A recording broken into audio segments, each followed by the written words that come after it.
देखिए, राबड़ी देवी नहीं बदली। उन्होंने जो है सो सरकार के निर्णय के आगे सबको झुकना पड़ता है, कानून का सम्मान करना पड़ता है, और उन्होंने वही किया जो एक नियम कहता है। एक जो नेताओं का जो नैतिकता होता है, उसको कह सकते हैं कि राबड़ी ने नैतिकता दिखाई। लड़ने की बात की थी, लेकिन उन्होंने नैतिकता दिखाई।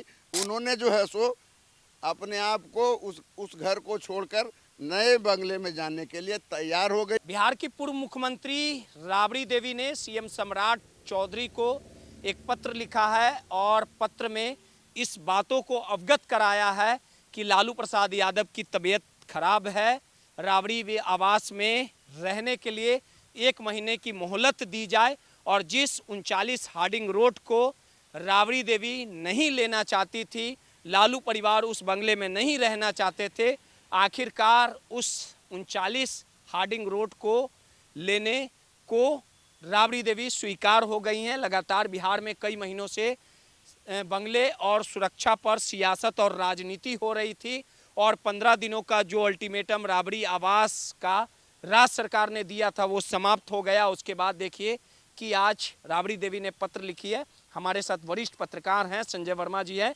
बिहार की राजनीति को अच्छे से बारीकी से समझते भी हैं। आखिर संजय वर्मा जी, राबड़ी देवी जिस 39 हार्डिंग रोड को नहीं लेना चाह रही थी, आखिर उनका मन कैसे बदल गया?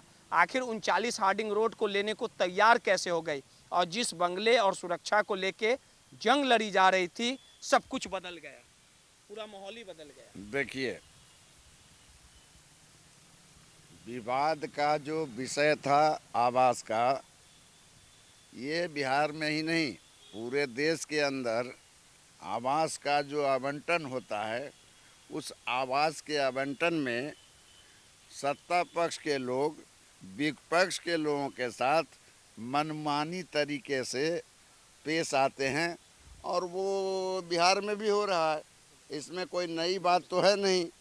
अब रही बात कि जिस आवास में लालू यादव राबड़ी देवी रह रही हैं, उस पर एक लंबा विवाद हुआ।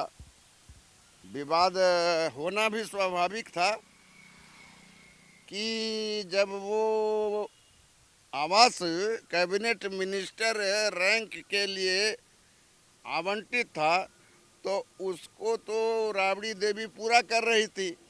राबड़ी देवी बिहार विधान परिषद में विपक्ष की नेता रही, उसके पहले बिहार की पहली मुख्यमंत्री रही। उस नाते उनको वो आवास दिया गया था, उसमें तो कोई परिवर्तन नहीं आया। लेकिन सरकार ने तय कर लिया कि उस आवास को हम उनसे खाली कराएंगे। अब खाली कराने के पीछे सरकार की मंशा और मकसद क्या रही, ये राजनीति का विषय है, ये राजनीति का मामला है। लेकिन अब जो बात आई कि राबड़ी देवी खाली करने के लिए तैयार हो गई हैं, उन्होंने 1 महीने का मोहलत मांगा है और कहा है कि लालू जी अस्वस्थ हैं। इसलिए दरअसल है क्या कि जो आवास आवंटन किया गया है, तो आपको पता है कि एक ही आवास में, हालांकि तेजस्वी यादव को अलग आवास नेता प्रतिपक्ष के नाते प्राप्त है, लेकिन जो परिवार है लालू परिवार, लालू राबड़ी परिवार, वो सब इकट्ठे एक ही आवास में रहते आए हैं। तो उनको एक समस्या होती थी कि कैसे कैसे एडजस्टमेंट किया जाए। तो जो नया जो उनको हार्डिंग रोड वाला जो आवास मिला है, उस आवास में जो समस्याएं रही, जो त्रुटियां हैं, खास करके सुरक्षा के सवाल पर, या फिर उनके गाय गोरू जो पालते हैं उनको रहने का व्यवस्था, पानी का व्यवस्था, और भी जो उसमें जो है सुविधाएं जो नदारत होती हैं, उन सुविधाओं को महीने भर के अंदर ठीक करके और उनको दिया जाएगा। इसलिए 1 महीने का जो मोहलत है, उस 1 महीने में हार्डिंग रोड को उनको सुविधा युक्त बनाकर दिया जाएगा, और उसमें राबड़ी देवी चली जाएंगी। अब आप कह रहे हैं क्यों चली जाएंगी? अब एक बात बताइए कि ठीक है, वाद विवाद हो रहा है, मैं खाली नहीं करूंगी, मैं खाली करवा के रहूँगा, कोई माई का लाल, कितना तरह की बात हुई। कितना तरह का बात इधर से भी हुई, कितनी बात उधर से हुई। ओवरऑल कानून होता है जिसका सम्मान सबको करना होता है, और सरकार ने जो निर्णय लिया, सरकार के निर्णय के विरुद्ध आप बयानबाजी जितना कर लें, लेकिन होना वही होता है जो नियम कानून कहता है। सरकार सम्राट चौधरी की चल रही है, वो भाजपा के मुख्यमंत्री हैं। अब आवास में क्या नीति अपनाई जाती है, इससे तो कोई छुपी हुई बात नहीं है। आवास वही है, दुल्हन वही जो पियामन भाई के तर्ज पर। यहाँ अनेक लोग हैं।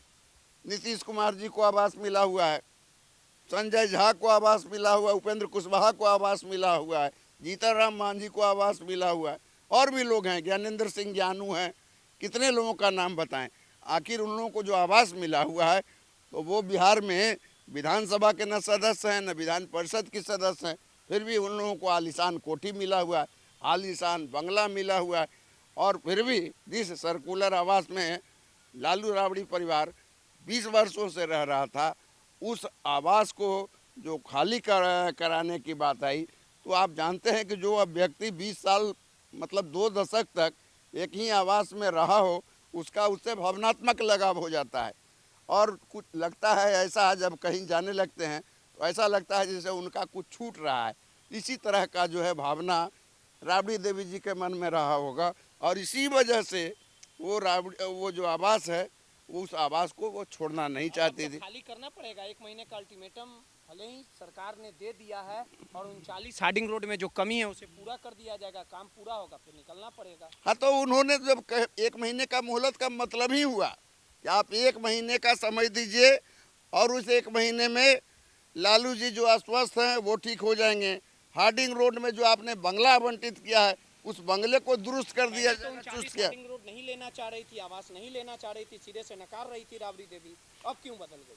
देखिए, राबड़ी देवी नहीं बदली। उन्होंने जो है सो सरकार के निर्णय के आगे सबको झुकना पड़ता है, कानून का सम्मान करना पड़ता है, और उन्होंने वही किया जो एक नियम कहता है।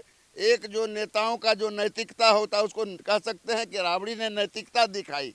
लड़ने की बात की थी, लेकिन उन्होंने नैतिकता दिखाई, और वो नैतिकता के आधार पर बहुत कुछ होता है, बहुत सारा चीज़। लेकिन राबड़ी की नैतिकता इसमें स्पष्ट दिखती है कि उन्होंने राजनीति में जो नैतिकता नाम की चीज़ विलुप्त हो गई है, उस नैतिकता के कारण उन्होंने जो है सो अपने आप को उस घर को छोड़कर नए बंगले में जाने के लिए तैयार हो गई। चलिए, सीधे तौर पे वरिष्ठ पत्रकार थे संजय वर्मा जी, उन्होंने साफ तौर पे कहा कि आखिर राबड़ी देवी जिस 39 हार्डिंग रोड को नकार रही थी, सिरे से खारिज कर रही थी, नहीं जाने की बात कह रही थी, और आखिरकार 15 दिनों के अल्टीमेटम की समाप्ति के बाद आखिरकार बीच का रास्ता राबड़ी देवी ने चुनने का काम किया। सहयोगी मुन्ना के साथ रोहित, माईपीडीए समाचार।